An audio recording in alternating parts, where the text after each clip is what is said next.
Hello and welcome to the Development Agenda, a CNBC TV 18 series in the run-up to Budget 2011. In the next 30 minutes, we discuss the crucial issue of food security. The proposed National Food Security Bill aims to rid India of hunger and malnutrition by providing a basic minimum entitlement of food to all those who live below the poverty line. Well executed and well implemented, the proposed right to food law will change the face of India's rural communities. It will change the very Indian economy. But there are clear challenges. Challenges of production, challenges of distribution, and challenges of cost. Can India implement a right to food law in right earnest? Is now the right time to do it? Join me as I discuss this major issue with experts. Congress President and National Advisory Council Chairperson Sonia Gandhi sent the basic framework of the proposed National Food Security Bill to Prime Minister Manmohan Singh last October. In turn, the Prime Minister set up an expert committee headed by his economic advisor C. Rangarajan. The Rangarajan report pointed out that it was not possible to implement the NAC's suggestions on several counts. The Rangarajan report said that the requirement of food grains would rise to 69 million tons in 2011 itself, much higher than availability.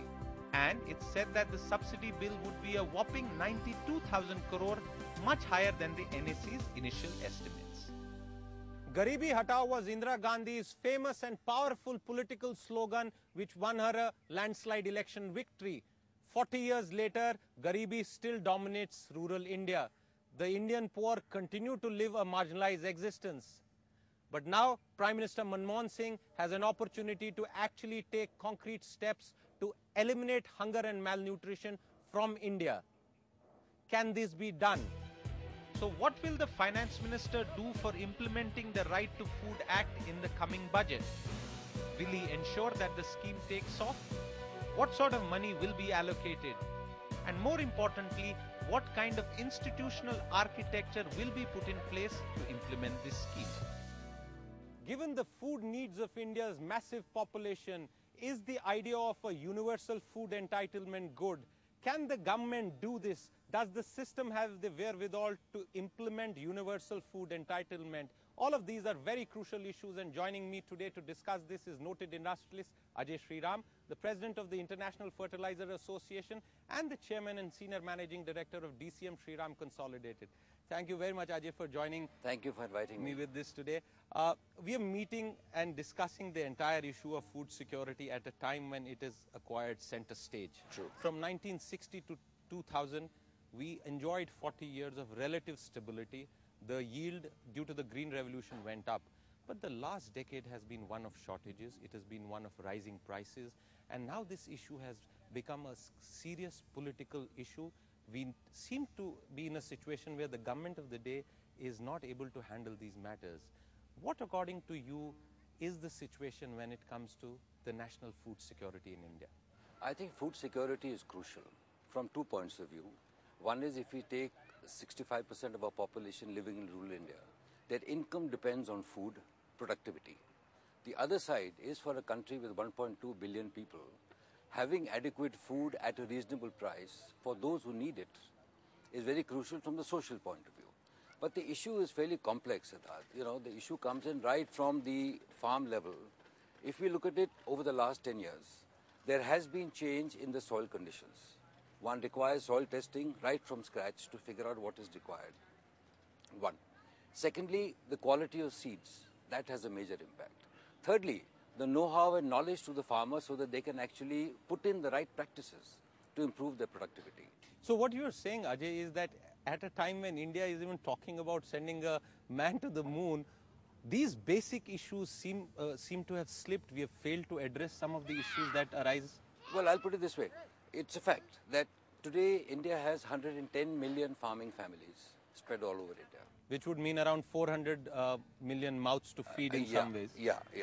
And at the same time, 82% of these own less than 2 hectares of land. So how do we get that technology to a half an acre farmer who can actually improve his productivity to more than his basic need? He requires food for his home, but he must have a surplus to sell to get an income. And that's how he'll actually improve his productivity and yield. So I think it is complex. work has been done. Since we are talking before the union budget, and clearly the union budget provides a whole lot of subsidies, a whole lot of cash is allocated to several food subsidy schemes. There is also now talk of a new proposed national food security bill, but we'll come to that later. But given that, and given perhaps the limitations that any finance minister has to address this huge issue, what would you expect Finance Minister Pranab Mukherjee to do in the forthcoming budget as far as food security for the nation is concerned? I think 2-3 areas where the requirement is in. I think one, how to involve corporates more in providing this extension services so that the productivity of farmers goes up. What would you suggest on that? That is how we can have a PPP model by which corporates who are doing extension work, they are recognized, they are financially helped, they are working with the local administration to actually reach the farmers. Second, I think, which is very important from the point of view of a national resource, is an issue of water. Water is a very, very scarce commodity and it's going to get more difficult as time goes by. Correct. Two things. One is how to do proper leveling of the field so that there's no wastage of water. I think that's important. Secondly, how to further promote drip irrigation. The forward-looking scenario and data seems to suggest that we will not see dramatic improvements in yield in the near future. How does that get addressed? I think one fundamental to actually encourage farmers to continue farming or expand farming is to pay them a good price. And then have the freedom to move it around the country to get the best return for the money and effort invested. So, but that is something that the UP has been doing under its But it's not adequate. MSP has gone up. MSPs have gone up. But then again, the second part is by the price the farmer gets for his produce vis-a-vis what a consumer pays for that produce. There's a wide gap. I mean, the farmer gets maybe 15-20% of what the selling price to the consumer is. But won't Why? an industrialist like you, a sugar industry sort of expert like you, oppose further increases in MSP? There are two issues. One is the price must be fair. Today, CSCP does the costing for about 25 different products. There must be an intercrop price parity to ensure that whatever price is paid is reasonable with a fair return. Second, the price of sugarcane should be linked to the sugar price. Because ultimately, if we want a viable industry, it has to be linked to what is the selling price of the finished product. You are the president of the International Fertilizer Association. Last budget, we saw this proposal of a nutrient-based scheme. What are your expectations in this regard? Well, we sincerely hope urea comes under the nutrient-based scheme. I think the benefit of having a wider scope of operating an industry rather than being regimented the way it is today will help everyone. Today, we've got into a stage of importing almost 7 million tons a year of urea, manufacturing between 21 and 22. Our estimate is another 3-4 years' time, we will need from 7 million tons import, 10 million tons import, unless we start And that will producing be more. part of what total demand? The total demand would be 30 million tons at least of urea, only urea. Do we want to bank on 50% of our urea requirement based on imports? Whereas the international trade is in the range of about 20-22 million tons. So Can what you kind of imagine the signal- spiral of prices? Absolutely. So unless there is a policy which makes it encouraging and fair for Indian industry to invest, to put up urea plants, we are actually giving all the money away to the international manufacturers. So what would you want the finance minister to do? The finance minister should come up with a policy under the NBS of encouraging the investment in urea plants.